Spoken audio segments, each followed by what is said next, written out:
जय हिंद दोस्तों, welcome back to PDA classes. जैसा कि आपको मालूम है, we are continue with the series of vocabulary. तो इसमें हम वोकेबुलरी अगेन डिस्कस करेंगे और अच्छी बात यह है कि वोकेबुलरी के साथ मैं आपको क्वेश्चन भी प्रैक्टिस कराऊंगा सीडीएस एंड से रिलेटेड जो भी आते हैं। तो एक वीडियो में 10 वोकैब हम कवर करेंगे। वोकैब का पोर्शन बहुत बड़ा था, इस बार भी आपने पेपर देखा होगा कि वोकैब का पोर्शन आपका 60% पोर्शन वोकैब था। तो इसलिए हमको वोकैबुलरी लर्न करना जरूरी है। तो वोकैबुलरी के तरीके होते हैं, वो हम तरीके फॉलो करेंगे। We have to just follow the method that how we learn the vocabulary and this is amazing thing. तो चलिए करते हैं स्टार्ट, बिना टाइम वेस्ट करें। सबसे पहले आप देख सकते हैं कि वोकैबुलरी में सबसे पहले जैसे कोई वर्ड लिखा है, इसको लिंक करके दिखाऊंगा, फिर उसका सिनोनिम, फिर उसके एंटोनिम, इस प्रकार से। तो पहले आप देखेंगे सबसे पहला वर्ड लिखा है हिंड्रेंस। हिंड्रेंस का आपको वर्ड का मालूम भी होगा। हिंड्रेंस का मतलब जी वही वोकैब है जो आपके पी वाई क्यू है। ये सारे पी वाई क्यूज हैं, ये सारे पी वाई क्यूज हैं, प्रीवियस ईयर क्वेश्चन हैं आपके। और बिल्कुल डोंट वरी, अगर आप ये लर्न कर लेते हैं तो आपके लिए बहुत फायदेमंद होगा। हिंड्रेंस, हिंड्रेंस को आप कैसे लर्न करें सर? हिंड्रेंस का तो मतलब क्या होता है? बाधाएं होती है, रुकावट होती है। लिंक कैसे करें? लिंक करें। हिंद, क्या लिखा है? हिंद। हिंद जैसे देश में बहुत बाधाएं हैं। हिंद बोले तो हमारा हिंदुस्तान, ठीक है, हिंद से हिंदुस्तान। तो आपको क्या करना है? कनेक्शन बस याद करना है। हिंद जैसे देश में बहुत बाधाएं, यानी आपको रुकावट का सामना करना पड़ेगा। तो हिंड्रेंस हिंद, हिंड्रेंस हिंद, बस रिपीट कर लो। हिंड्रेंस हिंद, हिंड्रेंस हिंद, हिंड्रेंस हिंद, हिंड्रेंस हिंद। यानी हिंद जैसे, हिंदुस्तान जैसे देश में हमें बहुत बाधाओं का, अगर आपको सरवाइव करना है तो बहुत बाधाएं आपको झेलनी पड़ेंगी, और ये सारा होते होता है। सिनोनिम की बात करें, सिनोनिम आपका जस्ट मैं लर्न करने के लिए कहा है। सिनोनिम आपका कहा है तो डिटरेंट, इम्पेडिमेंट और हर्डल। और ये वही सिनोनिम है, पक्की सी बात है कि इनमें से कोई ना कोई आपको जरूर दिखेगा ऑप्शन में, और ऑप्शन होगा तो आप तुरंत ट्रिक मारेंगे। डिटरेंट, डिटरेंट को मैंने याद कराया था। डिटरेंट, डेट, रेंट, रेंट और डेट। रेंट की डेट लिख सकते हो, देखो अगर आप चाहो तो लिख सकते हो कि जब भी रेंट की डेट आ जाती है, जब भी रेंट की डेट आ जाती है तो वो चला आता है मांगने के लिए। और जिससे क्या होता है, बाधाएं पड़ती हैं हमें। यानी कि डिटरेंट, रेंट की जब भी डेट आती है तो मैं मतलब कि बहुत बाधाओं का सामना करना पड़ता है रेंट को चुकाने के लिए। कहाँ से पैसा करूं? हर मंथ पढ़ाई की भी फीस भरनी है, ये करना है सर, वो करना है, तो उसको मैं कहीं ना कहीं बातें सुनाऊंगा। तो ऐसे आप कनेक्शन लिख सकते हैं इसका भी, डिटरेंट का। इम्पेडिमेंट, इम्पेडिमेंट का भी। और हाइडल तो मालूम ही होगा, रुकावट होता है, ठीक है। प्रोहिबिट भी कह सकते हो, एम्बार्गो भी कह सकते हो। There is lots of the vocabs you can use for this. Antonym की बात करें तो एडवांटेज होता है, बेनिफिट होता है, एसिस्टेंस होता है। क्लियर है ना? बहुत अच्छे से याद रखना। क्वेश्चन लगाऊंगा, मैंने पहले ही बोला था ये रहे क्वेश्चन, ठीक है। तो इस चीज को अच्छे से ध्यान रखना।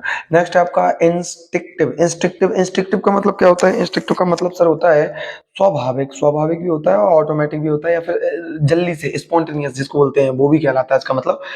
लर्न कैसे करें? लिंक वर्ड है इंस्टिक्टिव। आइंस्टीन एक्टिव थे, इंस्टिक्टिव आइंस्टीन एक्टिव थे। इंस आइंस्टीन टिक्टिव active, Einstein Einstein, Einstein active थे, ये स्वाभाविक है। यानी आइंस्टीन भैया जो हमारे थे वो बहुत एक्टिव थे, ये स्वाभाविक सी बात है। और एक्टिव का मतलब क्या होता है? बिल्कुल जो तुरंत से जवाब दे दे, स्पॉन्टेनियस कर दे, रिफ्लेक्सिव, मतलब आप कोई जवाब दें और उसको आपको बदले में जवाब मिल जाए। तो सुनना आपका होता है सामने रिफ्लेक्स, ऑटोमेटिक और स्पॉन्टेनियस। क्लियर है ना? तो ये वही है आपका, इसको बोलते हैं, जैसे कि वो साइंस में आपका बायो में होता है ना, रिफ्लेक्स एक्शन, जिसमें क्या होता है, आप आपका नर्वस सेल काम करती है और फिर रिले सेंटर होता है और मोटर नर्व होती है। तो इसी प्रकार से रिफ्लेक्स, रिफ्लेक्स का वो होगा सिनोनिम। एंटोनिम आपका होगा acquired, learned, conscious. Very very important, याद रखना। कंसियस वर्ड जब आता है तो कंफ्यूज करते हैं, कई बार रिपीट हो चुका है और हर बार गलत हो जाता है। कंसियस, कंसियस इंस्ट्रक्टिव का अपोजिट है, याद रखिएगा। नेक्स्ट है आपका सॉर्सरी। सॉर्सरी, सॉर्सरी का मतलब क्या होता है? सॉर्सरी का मतलब होता है जादू टोना। जानते हो ना, जिसको ठगिया की करना वो भी बोलते हैं, लेकिन जादू टोना स्पेशली विच क्राफ्ट जिसको आप बोलते हो, या विजार्ड जिसको बोलते हो। तो सॉर्सरी को याद कर सके, सॉर्सरी को याद करने के लिए सॉरी, सॉरी, जादू टोना करना मना है।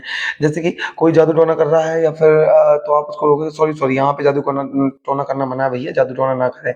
वो आया और इस प्रकार से भूत ऊत बना के एकदम के मैं इसका पैर ऐसा कर दूंगा, इसका चोटी निकल आएगी, इसका यूं इस प्रकार से ऐसे करने लगा।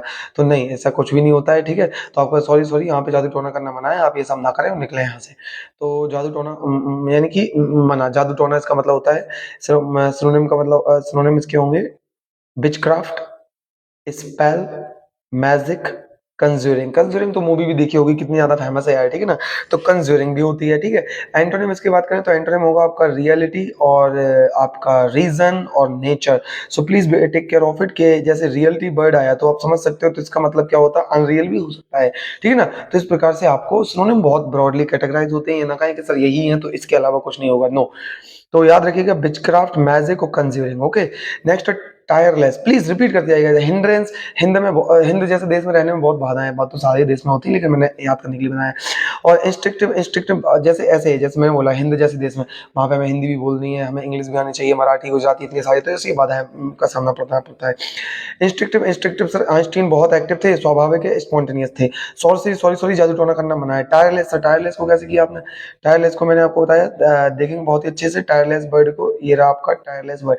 टायरलेस का मतलब होता है गाड़ी टायरलेस है, टायर और लेस, समझ रहे हो ना, टायरलेस इसलिए बिना थके चल रही है, यानी कि टायरलेस जो कि एनर्जेटिक हो, डिटरमाइंड हो, रेजोल्यूट हो, तो वही होगा एनर्जेटिक। टायरलेस जो थके ना, टायरलेस, एनर्जेटिक, डिटरमाइंड और resolute. Are you getting the point? This is amazing way to find out the answer, और you have to just take care of it in your mind. Antonym idle होगा, बेवकूफ, inactive होगा, अपेथेटिक होगा, और उसके बाद आपका क्या होगा, लेथार्जिक होगा, क्या होगा, लेथार्जिक होगा, ठीक है ना। तो आपका लेथार्जिक वगैरह होगा। नेक्स्ट आपकी बात करते हैं, नेक्स्ट आपके सामने लिखा है, थोड़ा सा इसको ऊपर कर देते हैं, लेट मी डू दिस। हाँ ठीक है, पांच वाला आपके सामने है, और फिफ्थ वाले में लिखा है स्टम्बल। स्टम्बल बहुत ही प्यारा सा वोकैब है आपके सामने। स्टम्बल, स्टम्बल आपका ये सारे वोकैब आते रहते हैं, और स्टम्बल को याद करना है, हम्बल लोग लड़खड़ाते हैं बोलने में, यानी कि जो हम्बल लोग होते हैं वो कुछ भी बोलने से पहले सोचते हैं, यानी कुछ हम गलत तो नहीं बोल रहे हैं, तो लड़खड़ाना। Stumble, stagger, stutter, you have I think listen this vocab so many times before it. Humble लोग लड़खड़ाते हैं, समझ में आ रहा है ना। तो इस प्रकार से, जैसे सिनोनिम इसका क्या होगा, स्टैगर, मतलब कि लड़खड़ाना, स्लिप, वही ना कि स्लिप हो जाती है मेरी जबान है। और ब्लंडर और लर्च या स्ट्यूटर भी कह सकते हो आप, स्ट्यूटर, ठीक है ना, स्ट्यूटर भी आप बोल सकते हो, tutor. So you can say such type of the vocabs for this, याद रखिएगा, ठीक है। आगे चलते हैं। नेक्स्ट है आपका antonym, continue, fix, STRIDE, flourish. Flourish का मतलब होता है डेवलप डेवलप होना, ठीक है ना, अच्छा खासा बढ़िया से उन्नति को प्राप्त करना, यानी कि को बोलने में लड़खड़ाना, ये सारी चीजें। तो stumble humble, stumble humble, stumble humble. Humble लोग क्या करते हैं, अरे सर वो लड़खड़ा जाते हैं, ठीक है ना, stumble humble. Next, hardly, hardly तो वी नो, हार्डली, हार्ड लोग मजबूत होते हैं, हार्डली ना वो स्ट्रॉन्ग या टफ, यू कैन से, ठीक है। और ये आपका एडवर्ब का भी काम करता है, एडवर्ब की तरह मैं बताऊं तो इसका बड़ी मुश्किल से होता है। इसके बहुत सारे आपने रूल्स में भी देखा होगा, हार्डली का रूल्स जब आते हैं तो हम नहीं कर पाते हैं। Hardly, hardly can I arrange the 100 rupees, कहते हैं ना, तो बड़ी मुश्किल से मैंने 100 रुपीज का यूज कर पाया हूँ, या फिर आपके लिए बंदोबस्त कर पाया हूँ। स्ट्रॉन्ग, टफ, एंटोनिम सिक, soft, easily, certainly.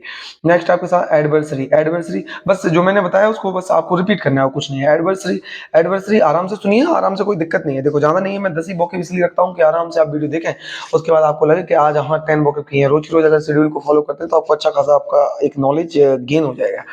Next adversary, adversary add हम अपने दुश्मन को पछाड़ने के लिए करते हैं। एडवर्सरी, एडवर्सरी एड, एडवर्टाइजमेंट, जो हम एडवर्टाइजमेंट करते हैं मार्केट में, हम सारे लोग, हमारी कंपनियां हैं, सबकी अपनी अपनी कंपनियां हैं, और सब अपनी अपनी कंपनियों से ये फॉलो करते हैं। और जैसे कि मान लो ऐड किया हमने, तो कहते नहीं कि ऐड हम अपने दुश्मनों को पछाड़ने के लिए करते हैं, तो यानी कि इसका मतलब होता है इनेमी, राइवल, फी, एंटागोनिस्ट, ये सारी, तो ये सारी बातें हैं कि एनिमी, राइवल, फी, एंटागोनिस्ट, ठीक है। और जैसे कि अब आपको दिख रहा होगा एंटोनिम एले, फ्रेंड, कॉन्फिडेंट, सपोर्टर, तो इस प्रकार से आपका एडवर्सरी का हो जाएगा। एडवर्सरी यानी कि दुश्मन को पछाड़ने के लिए, यानी कि राइवल उससे मतलब दुश्मनी, एनिमी, एंटागोनिस्ट, ये सारी चीजें आपको दिख रहा हो। एनिमी तो मालूम है, राइवल भी मालूम है, फी, फी का मतलब दुश्मन होता है। एंटागोनिस्ट, एंटागोनिस्ट जो एन वर्ड है इसका नेगेटिव भी होता है, ठीक है, तो ये सारी चीजें उसका नेगेटिव में आ जाएंगी। नेक्स्ट आपका 8 में लिबर्टी, लिबर्टी वी नो, आप हमारे संविधान में है, लिबर्टी बर्ड है हमारे संविधान में, and we know very carefully about it, कि इसका मतलब फ्रीडम होता है, स्वतंत्रता होती है, इसको तो याद करने की जरूरत नहीं, लेकिन फिर भी मैंने आपको कनेक्शन बना दिया कि लेबर भी स्वतंत्र चाहती है, बिल्कुल। उस जब ये रिवॉल्यूशन होते थे फ्रांस में या फिर रशिया में, तो लेबर वर्ग ही है जो सबसे पहले आया कि नहीं, हम इतना काम नहीं कर सकते, तो हमें भी लिबर्टी चाहिए, तो लेबर, इसलिए मैं बता दी, लेबर भी लिबर्टी चाहती है, स्वतंत्रता चाहती है, इसका मतलब है स्वतंत्रता। सिनोनिम आपका क्या होगा? Autonomy, choice, freedom, independence, antonym denial, refusal, captivity and constraint. तो इस प्रकार से आप इसका यूज कर सकते हैं, और आप देख सकते हैं। और चलते हैं हम अब आगे 9वें वोकैब पर। बहुत ही प्यारा सा वोकैब आपके सामने ये रहा। तो चलिए देखते हैं और आप मुझे बताएं इसके बारे में। तो आपके सामने मैंने लिख दिया है, क्या है कि जिनाइल वर्ड है। क्या है आपके सामने? जिनाइल। जिनाइल वर्ड आपके सामने है, और आप जिनाइल वर्ड का देख सकते हैं। जॉनी मिलनसार है। जिनाइल, जिनाइल जॉनी, जिनाइल जॉनी, जिनाइल जॉनी। अगर ऐसे याद नहीं तो आप कैसे कर सकते हो? जेनी, ऐसे भी याद कर सकते हो, जेनी, ऐसे। जो जेनी है ना, जेनी बहुत मिलनसार लड़की है और उससे बात करने में अच्छा लगता है, तो ये ज्यादा अच्छे से याद हो जाएगा, है ना। तो जिनाइल जेनी, जिनाइल जेनी, जिनाइल जेनी। जेनी बहुत मिलनसार लड़की है, यानी कि अमेबल है, अफेबल है, हॉस्पिटेबल है, you can say good nature. इसको क्या बोलते हैं? Good nature. Antonym rude, gloomy, aloof, abrupt.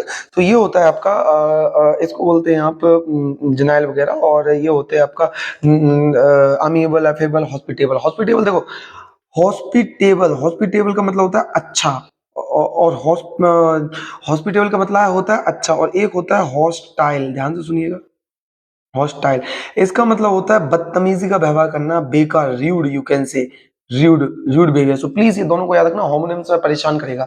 Hospitable, hostile का क्या फर्क है? तो हॉस्पिटेबल यानी हॉस्पिटल में जब मैं जाता हूँ अच्छा आचरण किया जाता है। हॉस्टाइल, हॉस्टल में जब मैं जाता हूँ तो मेरे साथ वो पीटी सर अच्छा व्यवहार नहीं करते, र्यूड व्यवहार करते हैं। वेंचर, वेंचर की बात करते हैं तो ये रहा आपका वेंचर। वैन चुरा लिया है, यानी वैन, वेंचर मैंने कैसे बनाया? वैन से। वैन चुरा लिया है, यह साहसी काम करने की दुस्साहस उसने किया है, साहसी। वैन चुराना कोई छोटी सी बात नहीं है, साहसी काम है। तो वैन चुरा लिया है, साहसी काम किया है। सिनोनिम में एडवेंचर, रिस्क लिया है, एंडोवर किया है, एंडेवर किया है, and you can say Gamble किया है। ठीक है, तो आप ऐसे कह सकते हो, इस वोकैब को आप ऐसे याद कर सकते हो, एडवेंचर, रिस्क या एंडेवर या फिर गैम्बलर। ठीक है, थोड़ा सा इस वोकैब को एक बार चेक कर लीजिएगा। ठीक है, एंड ओवर या एंडेवर। ठीक है, नेक्स्ट है एंटोनिम आपका आइडलनेस और फैक्ट। तो ये रहा आपका मैं लिख देता हूँ यहाँ पे, चेक इट। ओके, थोड़ा सा देख लीजिएगा। तो ये रहा आपका बहुत ही इंपॉर्टेंट 10 इंपॉर्टेंट वोकैब्स, जो कि हमारे लिए हर पेपर के लिए इंपॉर्टेंट है। इट डजंट मैटर कि कौन से पेपर में आप अपीयर कर रहे हो। तो नेक्स्ट स्लाइड में आपको क्वेश्चन प्रैक्टिस करा देते हैं, एंड आप लोगों को इस चीज का ध्यान रखना है कि मैं जो भी ये जो क्वेश्चन आपके सामने डिस्प्ले कर रहा हूँ, दीज ऑल क्वेश्चन, जितने भी मैं क्वेश्चन यहाँ पे डिस्प्ले कर रहा हूँ, तो ये सारे क्वेश्चन मैंने पहले भी बताया PYQS हैं। आप फॉलो कर सकते हो CDS के लिए, आप NDA के लिए। अगर आपको फायदा मिलता है, बिल्कुल मिलेगा। एक बार आप सारे वीडियोस देखकर लगातार देखें, और अब मैं ऐसे ही प्रैक्टिस लाऊंगा। जैसे अभी 4 क्वेश्चन है, उसके बाद और ऐड कर दूंगा। और किसी प्रकार से आप SSC ऐसे जहां भी आपको फायदा मिले, तो you can take the advantage from my videos, no problem. पहला क्वेश्चन बड़े अच्छे से, सबसे पहले हमें पढ़ना पड़ता है क्वेश्चन, और जो हमने पढ़ा है उसको बड़े ध्यान से हमें ऑटोमेटिक याद आएगा। देखिए, अब आप सोच लीजिए, आपने जो पढ़ा है पीछे स्लाइड पे हमें नहीं जाना है, यहाँ पे हमें आना ही नहीं। अब क्वेश्चन पे फोकस करना है, पेपर में बैठे हैं, और ये सारे क्या है, इनके सिनोनिम फाइंड आउट करने हैं। क्या करने हैं? सिनोनिम्स, याद रखिएगा, सिनोनिम्स फाइंड आउट करने हैं इन सारे के। क्वेश्चन है, the lack of proper funding proved to be a major hindrance to the project's completion। अब आप जरा देखें, मान लें आपको इसका मीनिंग भी पता नहीं, तो जरा यहां से वहां पढ़ें। CDS में ऐसे ही आता है, the lack of proper funding, मतलब प्रॉपर फंडिंग नहीं हो पा रही है, prove to be a major, ये बहुत ज्यादा हमारे लिए प्रूफ हो रहा है क्या, कुछ हिंड्रेंस है, अब पता नहीं क्या है, टू द प्रोजेक्ट का, प्रोजेक्ट कंप्लीट होने में जो फंडिंग नहीं हो पा रही है, ये बीच का रास्ता बहुत प्रॉब्लम दे रहा है। कुछ तो सर प्रॉब्लम से रिलेटेड है, इसका मतलब ऐसे ही है। लेकिन हमने याद किया है हिंड्रेंस क्या होता है सर, हिंड्रेंस हमने याद किया कि हिंद जैसे देश में रहने के लिए बहुत बाधाएं झेलनी पड़ती है, प्रोहिबिटेड होता है, इम्पेडिमेंट होता है, याद है कि ना? बिल्कुल सर। एडवांटेज होगा ना? बिल्कुल नहीं होगा। बेनिफिट होगा ना? ना। असिस्टेंट होगा ना? ये तीनों सेम वर्ड थे। यहाँ से बचा आपका इम्पेडिमेंट, इसको बोलते हैं आपका, कैसे हम फाइंड आउट करें, आपके सामने ही रहे, देखो मैंने ये पहले वाला क्वेश्चन को डिस्प्ले किया था, समझ में आ गया? तो इस प्रकार से हम फाइंड आउट कर सकते हैं। अगर आपको हिंदी भी मालूम नहीं है तो आप ऑटोमेटिक इसका जो मीन है इसको समझ कर, चलो मैं एक और प्रैक्टिस कराता हूँ।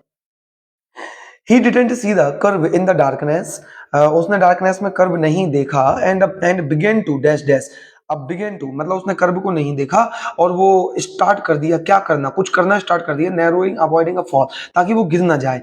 अब सर इसका मतलब क्या, क्या करना स्टार्ट कर दिया, नहीं मालूम, कुछ नेगेटिव क्या, कंटिन्यू, कंटिन्यू तो हो नहीं सकता, स्ट्राइड फ्लोरिस हो नहीं सकता, फ्लोरिस मतलब कि डेवलप होता है ना सर, कंटिन्यू हो नहीं सकता। अब बच्चा स्ट्राइड स्टैगर, अब देखो तो क्या होता है इसका मतलब स्टैगर होता है, सिंपल सी बात है, स्टैगर है स्ट्यूटर, मैंने बताया था स्टैगर या stutter you can use for it, और इस प्रकार से ललखाना इसका मतलब होता है। स्टम्बल का मतलब क्या होता है, स्टम्बल यानी हम्बल, हम्बल, हम्बल लोग बोलने में लड़खड़ाते हैं, मैंने ये बताया था ना कि बोलने में लड़खड़ाते हैं। तो अगर आपको देखो कनेक्शन याद है, you can face any of the question no problem, इस प्रकार से भी।